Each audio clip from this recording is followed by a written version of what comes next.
say, no, no chance. We're going to lose. But the Liverpool of this early season, I know they're going to improve, but right now they have a crisis. And Yeah. I don't know where it's coming from. But if they lose two more matches, then they're in trouble. And I think they're going to Yeah. lose. They're going to lose against Manchester United anyway. So we did mention Marcus Rashford just a while ago. Now he's at Barcelona, and we hear that he's doing really well. Matter of fact, the spotlight was on him last night before the England games, like Marcus Rashford. And I have a little bit of an excerpt from what he said from his interview, different interviews. So the first one, he said, "I've been in an inconsistent environment for very long," which is what Yeah. you was hinting at Yeah. Yeah. the last time. Now he's saying inconsistent environment. And I guess I'm guessing that he's probably talking about what you said about the management, the managers not Mm. being consistent. So the constant change of managers. Well, he's there to do his job at the end of the day. Mm. He hasn't got anything to do with the management.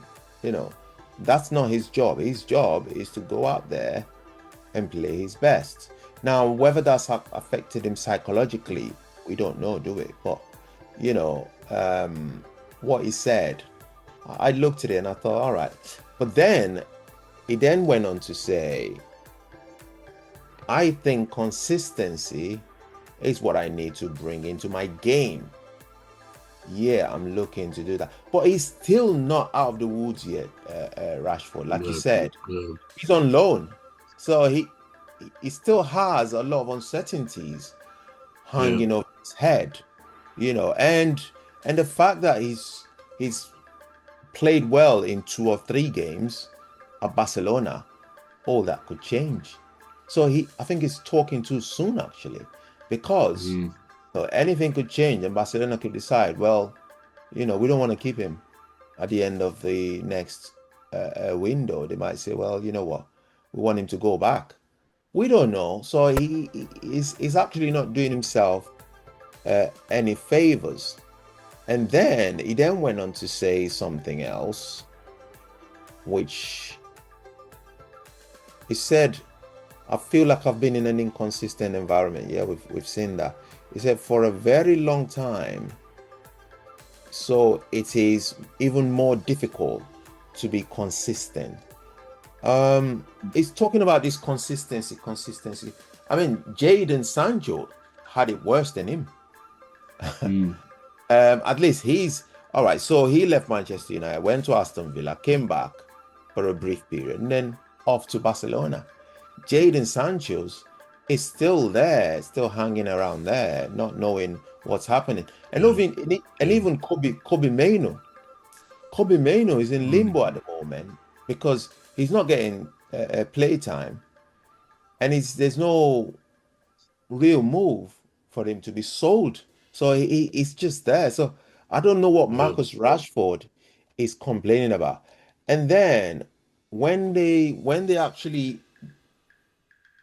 um, put him on as a substitute in the match last night, all right. So I watched the clock. It was about 78th minute when he was introduced into the game.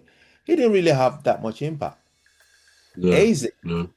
Berichi Eze instead had more impact. You can tell Berichi Mm. Eze he's a really, really good player. Yeah. Now, Yeah. I don't know what all the fuss about Marcus Rashford is. I mean, I don't hate him as a player. I don't have anything against him. But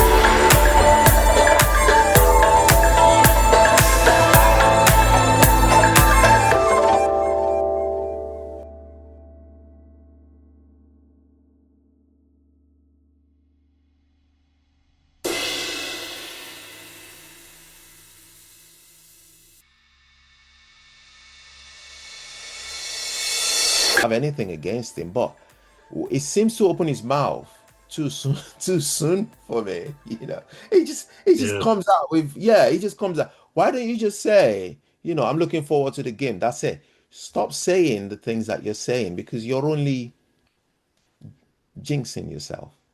That's what I think. What do you make of all these press interviews, press conference that is given about inconsistencies? Yeah, I mean, as I said about it, he made those comments, and there may be something in that.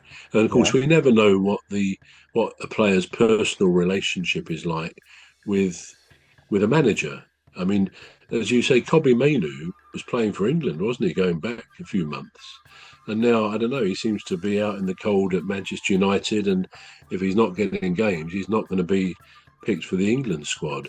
I've read recently he was possibly going off on loan somewhere.